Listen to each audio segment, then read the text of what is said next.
Hey guys, welcome back. So today I am doing this fun, scary kind of look with the Phantom of the Opera mask, and I hope that you guys like it. If you want to see how this look right here is achieved, then go ahead and stick around. I am going to show you how to do it right now.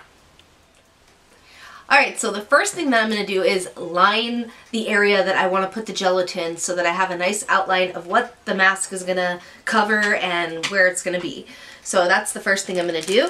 I'm going to grab this lovely mask here that I have, and I'm just going to put it on my face so I kind of see what areas are going to be covered by the mask and where I'm going to put the scar. So let's see, right about here.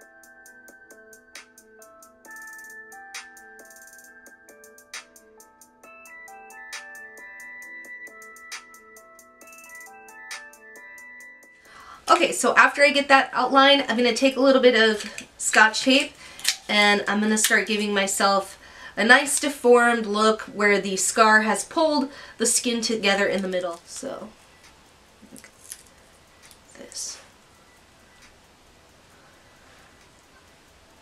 Just going to give it like a droopy feel. And then this is going to go on my lip and kind of lift it up towards the middle. So.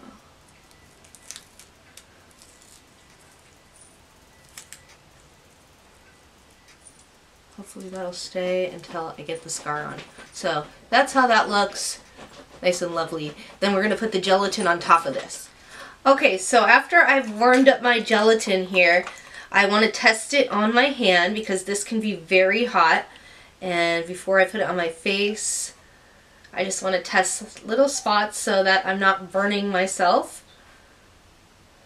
And if it feels good there, sometimes I'll test it here on like the inside of my arm just to double check because that's a nice sensitive area.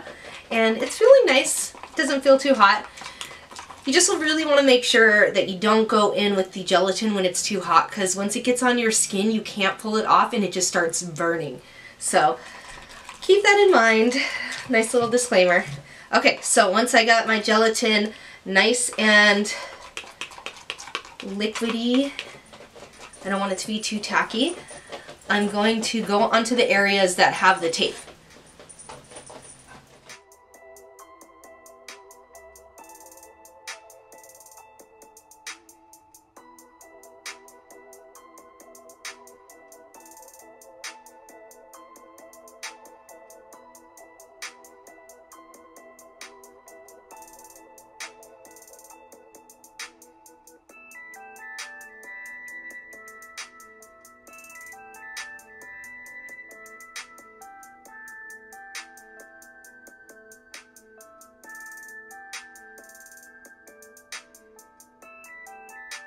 And you can kind of put the little bowl right underneath so that if it drips down, it's not dripping down in front of you. And I'm just using a little makeup spatula, but you can use a butter knife if you don't have something like this. Or a tongue depressor is good, wooden tongue depressor.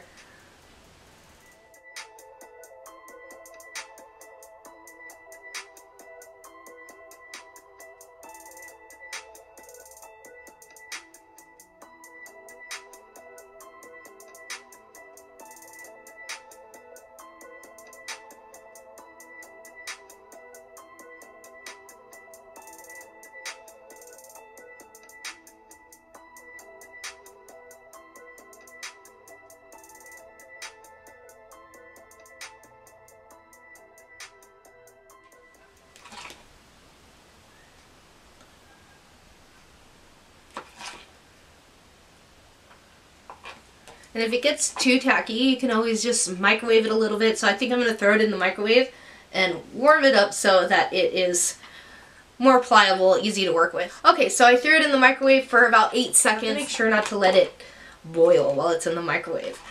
And I'm just going to test a little bit on my hand again. Yeah, feels good. Okay, so finishing this off, let me cut this piece just so I don't get distracted by it.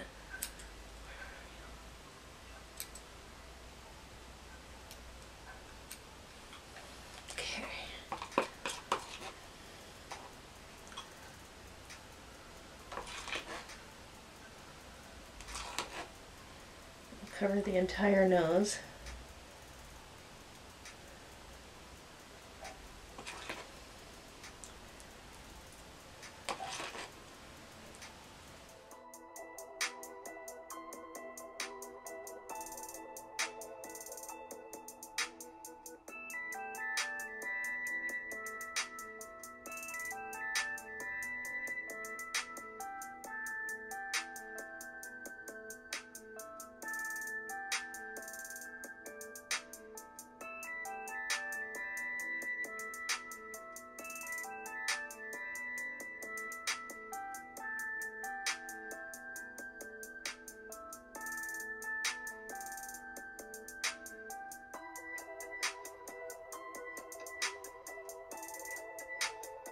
So grabbing just a simple CoverGirl Stay Fabulous. We're just going to squeeze a little bit on there. And I'm just going to throw it on here. This is also going to let me see exactly where all those little divots are in the skin. And then those we're going to paint red so that they look fresh, like a scar.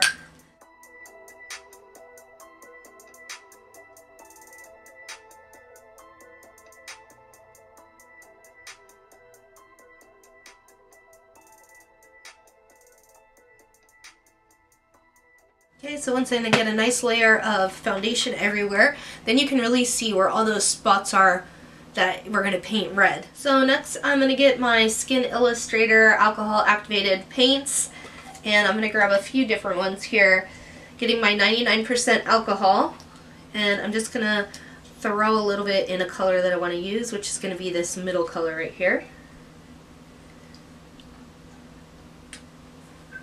Soaking my brush in the color and the alcohol, mixing it around, and I'm just trying to find these spots that I want to deepen up.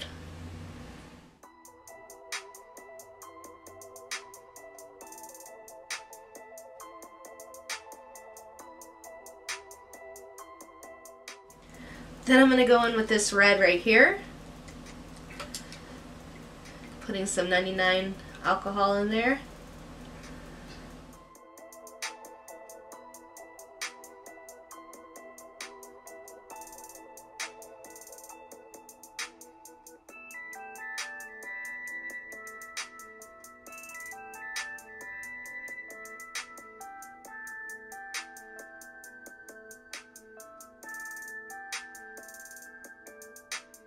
When you're using alcohol activated paints, sometimes you're going to have to go in a few times to get the colors that you're looking for, because you're going to blend them out and then you're going to go back in, and that gives it like a nice subtle effect. You can put a little clean alcohol on the lid, that way you can tap your finger in it and just tap it on those spots that look a little harsh.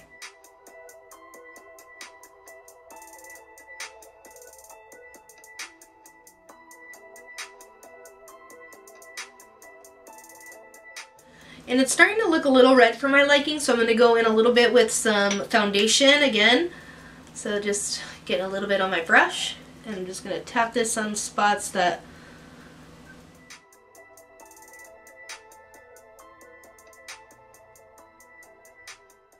then we're going to go back in with some more color.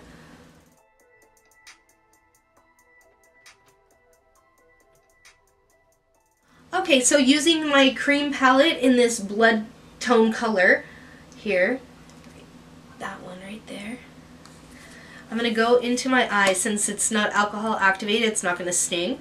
So for this area, you really need to use something that is not stinging.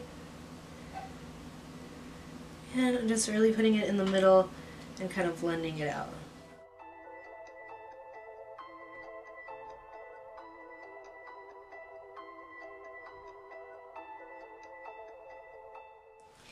Hey guys, welcome back.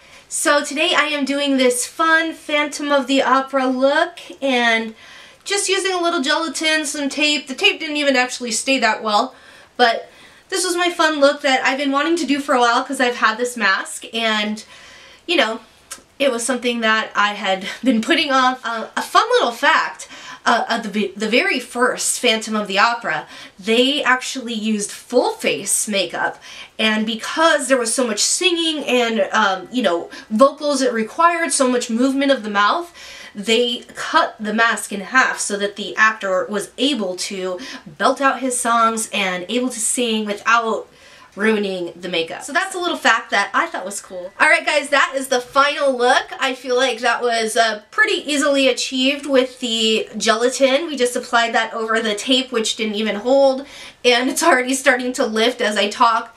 So I hope that you guys like this video. Pretty easy Halloween costume. I feel like I could have this on all night. It just really feels like a face mask that doesn't itch. It's like moisturizing underneath. I feel like it holds in the moisture, but it's probably not good since it is a food product. I think it's like bone dust or something like that. So gelatin, I I don't know, it's kind of gross. I don't want it on my face too long. But anyway, I hope that you guys like this video. Subscribe if you haven't already and give it a big thumbs up. I will see you in my next one. Bye guys!